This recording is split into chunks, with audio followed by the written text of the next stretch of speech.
Mes interminables salutations à tous. Une très grande manifestation a été organisée à Ouagadougou le 31 août 2024 par des mouvements de jeunes, une coalition de mouvements de jeunes de près de 3 organisations de jeunes pour apporter leur soutien aux pays membres des États de l'AES dans le cadre de la menace dont ils font face à travers des appuis de la communauté internationale qui se cache derrière l'Ukraine. Et donc, ces manifestations visaient tout simplement à apporter leur soutien à l'endroit de ces autorités de l'AES et d'exiger du gouvernement burkinabé l'urgence de rompre les relations diplomatiques avec ce pays qu'on appelle l'Ukraine, comme l'a fait le Mali et le Niger. C'est quelque chose de remarquable dont j'appelle ici les populations à suivre effectivement cette voie-là et de s'inscrire dans cette logique afin que l'Afrique puisse véritablement se libérer. Donc c'était un appel que je tenais franchement à lancer avant de prendre la route, puisque je suis en déplacement. Et j'ai tenu vraiment à faire cette vidéo au regard de l'importance de cette manifestation qui a eu lieu à Ouagadougou le 31 août 2024. Et donc, les populations exigent clairement des autorités burkinabées qu'ils puissent rompre formellement les relations diplomatiques avec ce pays qu'on appelle l'Ukraine, qui travaille à déstabiliser les pays de l'AES. Et donc, c'est un message très fort que je tenais vraiment à lancer.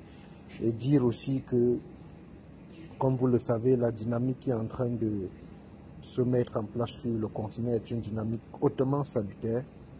Et en tant que jeune panafricaniste, leader de la société civile, il est toujours de bon ton de faire des sorties pour apporter le soutien nécessaire pour remobiliser davantage les troupes à l'effet de poursuivre ce combat. Et comme j'aime souvent à le dire, et je ne cesserai de le dire, le combat cesse faute de combattants et se perd aussi par manque de stratégie. Eh bien, continuons le combat dans la même mobilisation, dans la même détermination, mais aussi allions à cette détermination ou à ce jusqu'au boutisme la stratégie. Parce qu'il ne sert à rien de mener un combat sans stratégie. Ce que font les populations du côté du Mali, du côté du Burkina Faso et du côté du Niger est tout simplement remarquable. Nous ne voudrions plus que l'Afrique puisse servir de tremplin pour que des gens viennent mener leur combat géopolitique. Ça ne sert à rien et nous ne voulons pas accepter de jouer ce jeu. Il ne faudrait pas que le conflit ukrainien se déporte sur le sol africain. Et donc, nous connaissons très bien les puissances à la fois occidentales et européennes et même africaines qui soutiennent l'Ukraine dans sa manœuvre de déstabilisation.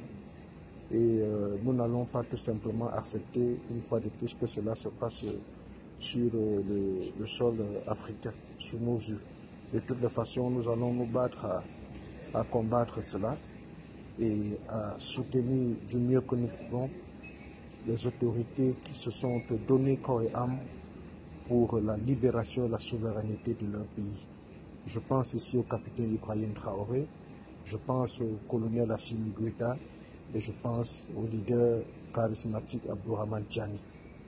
Maintenez le combat, la jeunesse africaine est derrière vous et ensemble nous réussirons.